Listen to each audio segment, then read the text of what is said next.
En primer lugar, de manera muy rápida, vamos a hablar del artículo 7 de la Constitución peruana y algunas decisiones del Tribunal Constitucional al respecto. No obstante que la convención entró en vigor desde el año 2008, son pocas las decisiones que se han emitido por parte de nuestro máximo Tribunal Constitucional en relación a este tema. Estamos seguros que esto va a seguir en línea progresiva y eso es lo que nosotros esperamos. Bien, entonces vamos a ver que en la interpretación del artículo 7 de la Constitución hay un párrafo dedicado a las personas con discapacidad. Y en una interpretación que ha hecho el Tribunal Constitucional en relación a este último párrafo del artículo 7, nos ha dicho en la sentencia 2480-2008, en un proceso de amparo, que la Constitución reconoce a las personas con discapacidad mental como sujetos de especial protección debido a las condiciones de vulnerabilidad manifiesta por su condición psíquica y emocional, razón por la cual les concede una protección reforzada para que puedan ejercer los derechos que otras personas en condiciones normales ejercen con autodeterminación.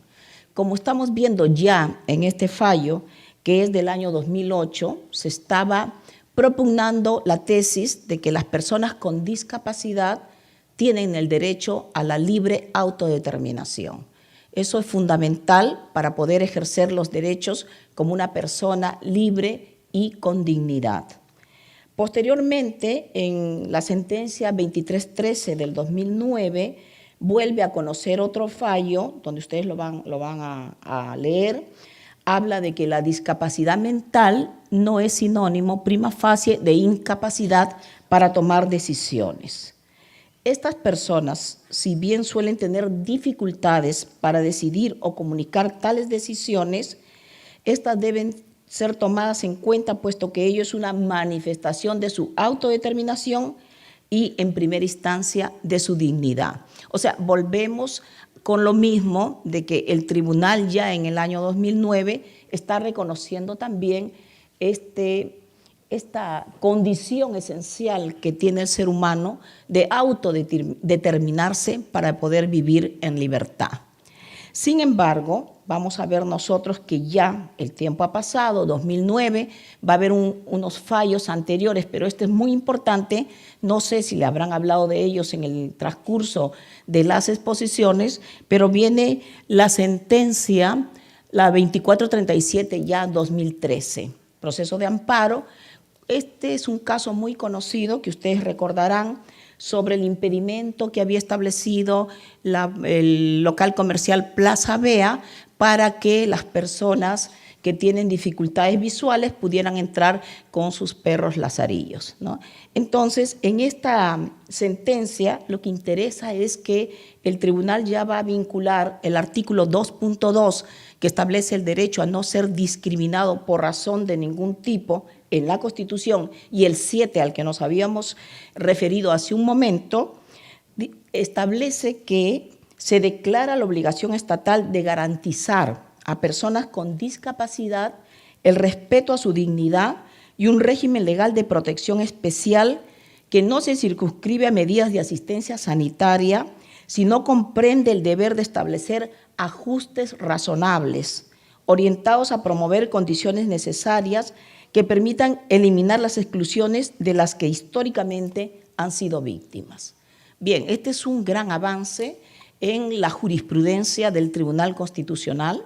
Ya no estamos solamente con temas de autodeterminación, como se dijo en el 2008 y en el 2009, sino que con base en lo previsto en la Convención sobre los Derechos de las Personas con Discapacidad, que a partir de este momento vamos a decir la Convención, entiende de que esta situación, ¿no?, de los discapacitados ha sido histórica en nuestro país y que es momento ya de cambiar esta situación, y recurre al artículo 2 de la Convención sobre los ajustes razonables, ¿no?, que están tipificados, podríamos decir, mencionados en este artículo 2, cuando habla de definiciones en el rubro de la Convención, y se dice Por ajustes razonables se entenderán las modificaciones y adaptaciones necesarias y adecuadas que no impongan una carga desproporcionada o indebida, cuando se requieran en un caso particular para garantizar a las personas con discapacidad el goce o ejercicio en igualdad de condiciones con las demás de todos los derechos humanos y libertades fundamentales. Hay un deber del Estado, ¿no?, de promover políticas públicas, y también en eso deberá estar comprometida la sociedad, a fin de que las personas con discapacidad puedan acceder en condiciones de igualdad a todos los servicios, a todo lo que brinda el Estado y también lo que brinda la colectividad. Cuando lleguemos al ámbito penal, vamos a hablar de los ajustes razonables limitados a este tema. Bien. Colombia tiene su Corte Constitucional, que es pionera en estos temas y en otros más, donde también desde el año 2015 ha establecido en diversos fallos que ya es el momento de optar por el modelo social, ¿no?, para entender la discapacidad y no por el modelo médico, que es el que siempre hemos estado acostumbrados. Entonces, la discapacidad no es un problema físico o de salud, no es un problema médico de la persona que deba tratarse de modo aislado. Es un problema social. Por eso les decía que ya en Colombia habían optado por el modelo social para entender este problema y dejar de lado el modelo médico, que es el que ha venido primando y que, como veremos luego, en el ámbito penal ha sido siempre el que ha primado para entender las figuras sobre los sujetos activos y los sujetos pasivos del delito cuando son discapacitados. Bien, y acá es muy importante, y esto a propósito de que tenemos acá a la señora que está enseñándoles a ustedes, traduciendo lo que estamos hablando, porque la Corte Constitucional nos dice que es un problema social del que son víctimas las personas que componen esta población, como un grupo social, ¿no?, vulnerable, que ante la sociedad no se está generando las medidas de inclusión efectivas desde un lenguaje. Ahí está. O sea, se necesita desde lo mínimo para poder integrar, para poder incluir a este grupo social con todas las demás personas que integran la sociedad.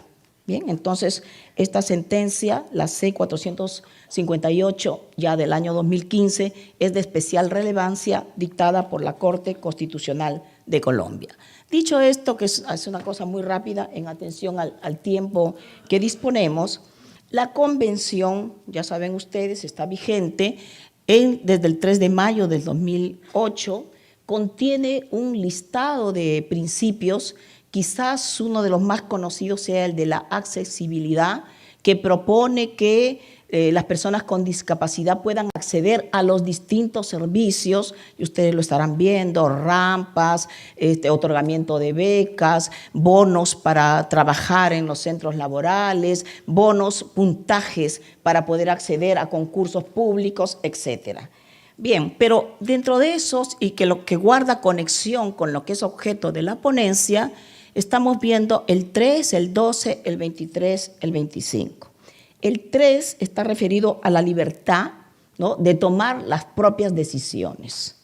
El 12.2 es quizás uno de los más importantes dentro de la Convención, porque reconoce la capacidad jurídica en igualdad de condiciones con las demás en todos los aspectos de la vida. Ustedes van a revisar que luego que se da la Ley General de las Personas con Discapacidad, esta ley contiene una gran cantidad de modificaciones a distintas leyes de nuestro ordenamiento jurídico para poder adaptar lo que dice la Convención a lo que se debe esperar en el ámbito interno.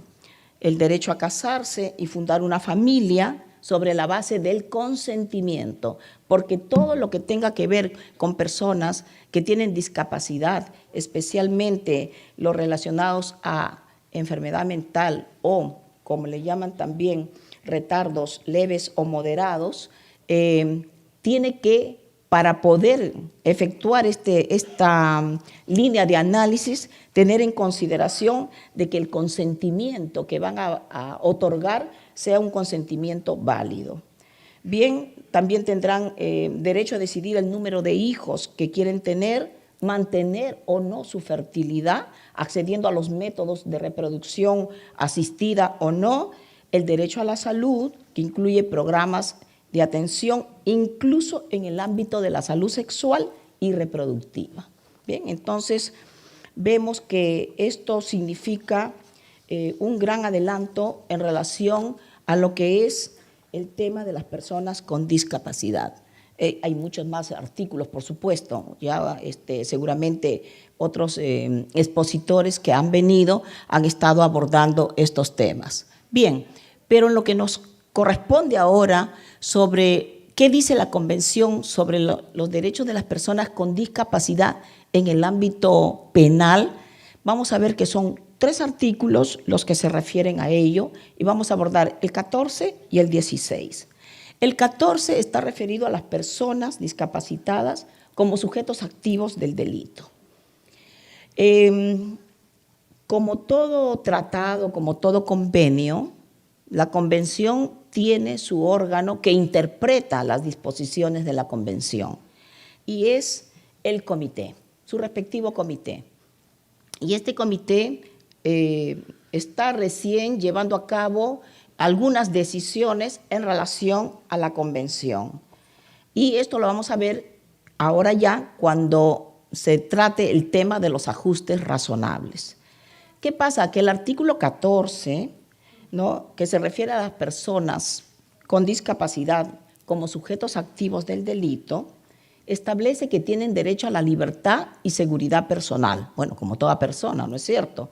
Pero habla de que los privados de su libertad deben ser tratados de conformidad con los objetivos y principios de la Convención, incluida la realización de ajustes razonables.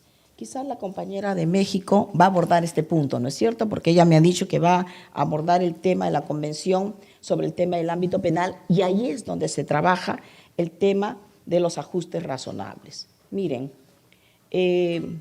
ya el comité sobre los derechos de las personas con discapacidad, ¿no?, que seguramente va a seguir emitiendo recomendaciones, o en su momento decisiones, como es la política de los comités de Naciones Unidas respecto de los respectivos convenios que se crean, ha establecido que la interpretación que se debe dar a los ajustes razonables en el entendido del artículo 14.1 viene más bien a restringir los internamientos forzados que tengan como única justificación la discapacidad sin otros factores externos a ellos, como es la comisión del delito previo en caso de la medida de seguridad postdelictual. Ya nosotros sabemos, y esto pasa en varios países y en el nuestro también, que cuando una persona que sufre una discapacidad mental comete un delito, ¿no?, para él no deberá imponerse una pena privativa de libertad, sino una medida de seguridad. Entonces, lo que se plantean es que si esa medida de seguridad, a la luz de la Convención, se puede imponer o no cuando una persona ha cometido un delito, una persona con discapacidad, es lo que estamos tratando, ¿no? Entonces, como quiera que el artículo 14 luego dice que es necesario que se lleve a cabo un debido proceso legal, lo que se requiere es que la persona, ¿no?, acusada de un delito y que tiene problemas de discapacidad mental, previamente se tenga que determinar que ellos son los que han cometido el hecho delictivo para poder ser objeto de una medida de seguridad.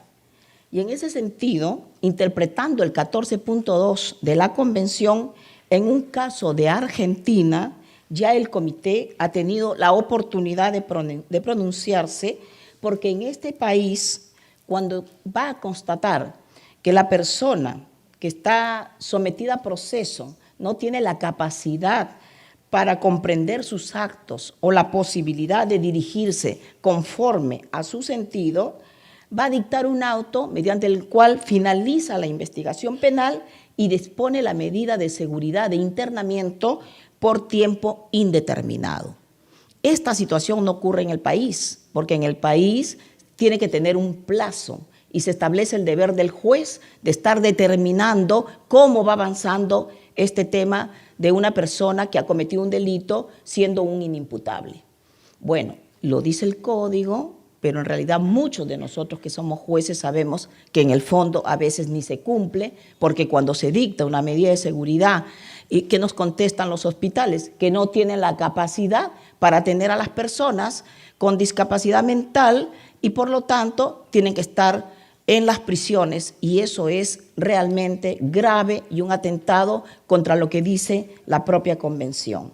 Bien, en este caso, el caso argentino, ya ha sido visto por el comité y lo que dice es el comité que el declarado inimputable ante una decisión de un juez de este tipo se ve impedido de discutir en juicio la comisión del ilícito y que por tanto, de acuerdo a lo que dice la convención, es necesario que esta persona sea previamente sometida a un proceso y se llegue a la determinación de que él es responsable del hecho y luego se pueda establecer la medida de seguridad que corresponda. No previamente, sino posteriormente, cuando ha sido sometido a un proceso con todas las garantías. Y por eso, el artículo 14.2 de la Convención va a hablar de los ajustes razonables. Y dice así, ¿no? Los Estados partes asegurarán que las personas con discapacidad que se vean privadas de su libertad en razón de un proceso tengan en igualdad de condiciones con las demás derechos o garantías de conformidad con el derecho internacional de los derechos humanos y a ser tratadas de conformidad con los objetivos y principios de la Convención, incluida la realización de ajustes razonables. ¿Y cuáles fueron esos ajustes razonables que se llega a determinar por parte del comité? Por ejemplo, modificar los procedimientos y las instalaciones físicas de los centros de detención, incluidos los centros de atención y los hospitales, para que las personas con discapacidad gocen de los mismos derechos y libertades de los demás y siempre que estos ajustes, por eso se llama ajustes razonables, no supongan una carga desproporcionada o excesiva. Bien, entonces, nosotros creo que como jueces, a la luz de la Convención, sí estamos en condiciones de exigir que en estos casos se cumpla con nuestros mandatos y que el Estado lleve a cabo las políticas públicas que sean necesarias para que estos mandatos del órgano jurisdiccional sean cumplidos. Bien, pero en el ámbito de los sujetos pasivos, estamos hablando ya en la otra orilla. A ver un ratito, ¿no quiere pasar? Señor. Cuando se trata de, ya no de sujetos activos, que estamos hablando de inimputables que han cometido delitos, sino de sujetos pasivos, de las víctimas del delito, también se establece acá, ¿no?, que los Estados partes deben adoptar legislaciones y políticas para asegurar que los casos de explotación, violencia y abuso contra aquellas sean detectados, investigados y juzgados. Claro, si ustedes se dan cuenta, cuando la Convención hace mención a explotación, a violencia y abuso, se está refiriendo a casos como acoso sexual, a feminicidio, a violación sexual, a las que están expuestas mayormente las mujeres, y entre ese rubro menores de edad, pero también hay personas que son de sexo masculino. En ese sentido, teniendo en cuenta que ellos son sujetos pasivos del delito, nosotros hemos visto que hay un listado, y esto, bueno, es la última parte de la política criminal del Estado, de incremento de penas, ¿no?, y de también en considerar a distintos tipos penales. Vemos el feminicidio, el secuestro, También tenemos el hurto, estafa, extorsión, por no hablar de delitos de violación sexual. Estamos hablando de otro tipo de delitos en los cuales el agravante se da si al momento de cometerse el delito la víctima tiene cualquier tipo de discapacidad. ¿Ya? Bien, pero entonces ya estamos, acá hay otro listado, extorsión, todo van a ver cuando el reo es persona con discapacidad, cuando el hurto es cometido en agravio de personas con discapacidad, etcétera, constituyen circunstancias agravantes de estos delitos. Entonces aquí ya nosotros podríamos estar en condiciones de ingresar, hacer un análisis del artículo 172 del Código Penal nuestro, que se encuentra dentro del capítulo 9 de violación de la libertad. Ya sabemos que tenemos el 170, el 171, vamos a coger el 172. ¿Por qué? Porque este caso tiene conexión con lo que se va a abordar el día de hoy y que es el tipo penal que penaliza aquella conducta de la persona que tiene acceso carnal con una persona, con otra por vía vaginal, anal o bucal, o realiza otros actos análogos al introducir objetos o partes del cuerpo por alguna de las dos primeras vías, conociendo que sufre, y acá viene, anomalía psíquica, que es el tema de la discapacidad mental, grave alteración de la conciencia, un retardo mental, la discapacidad intelectual, o que se encuentra en incapacidad de resistir. Esos son los supuestos que establece el artículo 172 y por lo cual, cuando estábamos antes de la ley que ahora nos rige, lo que se requería era un acceso carnal, que el sujeto pasivo sufra una anomalía psíquica, una grave alteración de la conciencia, retardo mental o que se encuentre en incapacidad de resistir y que el sujeto activo, conociendo esta condición, abuse de ella. Bien, les he colocado, que lo pueden leer porque ya me están pasando por el tiempo, hay un acuerdo plenario, el 1/2011 de la Corte Suprema, donde sigue el tema anterior, donde basta que se acredite que la persona está en esta condición, ¿no? Aunque exista tolerancia de la víctima. ¿Me entienden? O sea, que si la persona que sufre la discapacidad mental o mayormente en una discapacidad intelectual, con un retardo mental leve, como se decía, bajo un modelo médico, no estaría en condiciones de dar un libre consentimiento, lo cual no necesariamente es así, porque también, conforme lo postula la Convención, son personas que pueden dar un libre consentimiento para mantener relaciones sexuales con otra persona. Luego de esta ley anterior viene esta, que es la que nos interesa, que significa un cambio en nuestra legislación, la ley 30.838, que es nueva, de abril del 2018, y cambia incluso la sumilla del 172. Ahora se llama violación de persona en incapacidad de dar su libre consentimiento. O sea que si esta persona da un libre consentimiento, la figura es atípica, ¿ya? Entonces va a penalizar la misma conducta, pero en este caso el sujeto activo realiza la violación de esta persona conociendo que está impedida de dar su libre consentimiento, por sufrir de las 4 condiciones que hemos hablado y que para el tema de la discapacidad interesa la discapacidad mental y la discapacidad intelectual. Entonces vamos a ver que este artículo 172 va a introducir el elemento normativo y descriptivo del tipo libre consentimiento, ¿no? Y lo hace al igual que en otros tipos penales, no solamente para el artículo 170, ahí les he puesto, para el artículo 172, ahí les he puesto, por ejemplo, para violación sexual de mayores con violencia, también lo dice el consentimiento, para los tocamientos o actos de connotación sexual sin consentimiento, ergo si da consentimiento serían atípicos, sin el consentimiento de esta, como es el caso del acoso sexual, el artículo 176b. Bien, estos cambios se habrían dado, ¿no?, con base en la Convención de Belém do Pará, de la violencia, que reprime, que no permite la violencia contra la mujer. Sin embargo, nosotros consideramos que sí se ha tenido en cuenta la Convención de las Personas con Discapacidad.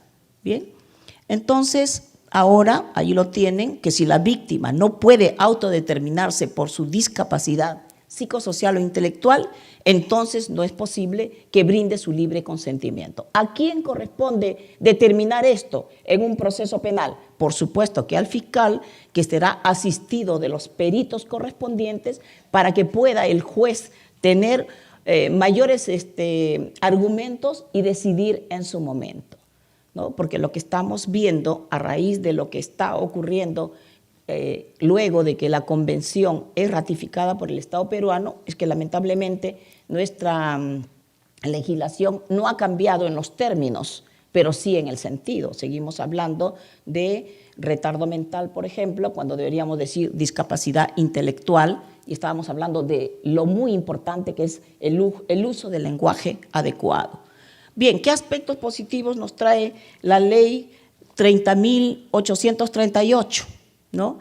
Si bien es cierto que continúa los términos del modelo médico, por ejemplo, anomalía psíquica y retardo mental, lo cierto es que se adopta el modelo social, porque aquí va a prevalecer la autonomía, el libre consentimiento de la persona con discapacidad. Si ésta lo brinda, entonces no estaríamos hablando de un delito de violación sexual. Y por eso les decía que esta nueva regulación va a obligar a que la discapacidad psicosocial y la discapacidad intelectual, como elementos normativos del artículo 172 del Código Penal, se interpreten conforme a lo que dice la Convención. Esto que estamos hablando ha sido recogido en la Casación 591-2016 Guaura, emitida por la Sala Penal Transitoria de la Corte Suprema, donde se ha fijado lo que debe ser tratándose de una interpretación del artículo 172, en concordancia con la Convención sobre los derechos de las personas con discapacidad. En primer lugar, el agente conoce que la víctima padece de discapacidad intelectual o mental que le impide prestar su libre consentimiento. En segundo lugar, el agente se prevalece de este conocimiento y aprovecha de la discapacidad de la víctima en el momento de los hechos. Y tercero, la víctima padece de discapacidad intelectual que le impide comprender y consentir el acceso carnal o el acto sexual cometido. ¿Y yo por qué les decía esto? Porque en otros países, España, Colombia, por ejemplo, cuando ven estos casos relacionados a los temas de violación sexual de personas con discapacidad intelectual, sobre todo, ellos son muy exigentes en el interrogatorio que tiene que llevar a cabo el fiscal y el perito a la persona que es el sujeto pasivo de este delito, porque se ha llegado inclusive a determinar absoluciones cuando esta persona ha dado muestras de que sí quería estar con la persona, que es el sujeto activo, y se le ha hecho las preguntas correspondientes y de la manera adecuada. Por ejemplo, ¿te sabes cuidar? Sí. ¿Qué pastillas tomas? Tomo tal pastilla.